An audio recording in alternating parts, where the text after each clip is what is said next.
later. Good morning mga kasigan. Meron tayong bagong babae chick dito. Itong bike galing sa Rides Bicycle Shop. Pinahiram sa atin. Yun, may nakabalot pa siya. Parang kakanin. Itong Java Siloro 3, matagal na din itong lumabas. Magandang kulay siya, white. Yan, itong Java. Sa kulay niya palang black. Yung decals niya black, ay yung kulay niya pala white, yung decals niya ay black. Tapos silver yung pangalan. Java, mayroon siyang UCI frame. Ayan, Java size 50. Panalo to, naka true axle, ay to axle, naka Halotech na rin, decap yung brand ng tawag nito, yung crank nya. Yan, ikutin natin. Yan, naka decap yung crank, removable din. Tapos Java Siloro 3, matagal na din to na lumabas. Yan, black red, black red, black white ang kombinasyon ng kulay. Carbon yung fork.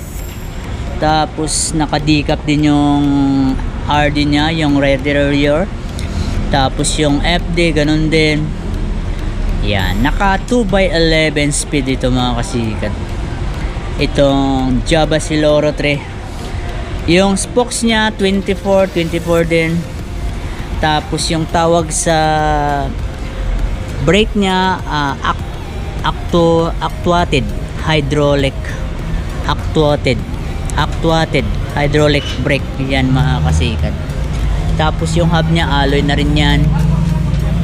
Yan, decap yung hub nya, tama ba? Hindi ko lang alam kung decap din tong hub nito.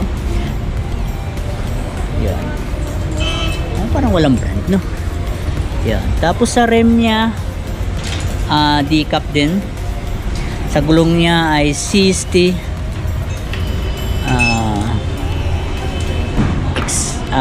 SAC. Yan, Siloro 3 pala ito. Yan, naka aerodynamic to sa mga kasikat. Yan, panalo na yung frame nya, smooth welding, naka aero. Yan, ganda, size 50. Tapos naka TI na rin, naka decap. Ayan, sa drop bar nya malapad, pang aero dynamic. Fork nya naka internal cable na rin, oh. Ayan, yan, oh, yan nakalagay, oh. Ayan, panalo na to mga kasikat. Kung gusto nyo ito, may bawas pa ito pag kayong bumili nito. Ayan, Siloro 3, may pangalan dito sa taas. Yan, panalo, oh. Yan, kita nyo naman, oh. Dito lang yan sa may Rides Bicycle, pinahiram ito sa akin. Yung presyo nito ay 29,000. Nakapresta na rin yung gulong, double wall. Ayan, tapos removable Halotech sa frame, panalo na rin yung forma nya. Tapos naka STI na rin, naka internal cable. Tapos naka T-Ford, hindi sa street tube. Hindi na natin tinanggal yung balot, baka maagas-gas to, eh. Naka aerodynamic. Sa pedal nya pwede nyo palitan kung gusto nyo mag clutch. Yan, kasi hindi pa sa flat pedal pang kasama nyan. Ganon talaga pag bago pa. Yan, sa brake nya actuated hydraulic. Sa chain na ginamit sa kanya ay KMC. Hindi basta-basta nakakalawangin, sa stainless steel. Yan, sa FD nya panalo na rin, nakadikit lang, hindi sa naka clamp. Yung crank nya ay yung cogs nya, yan. Yung pinakamalaki ay 20, tingnan natin, 28. Yan, 28 yung pinakamalaki nito.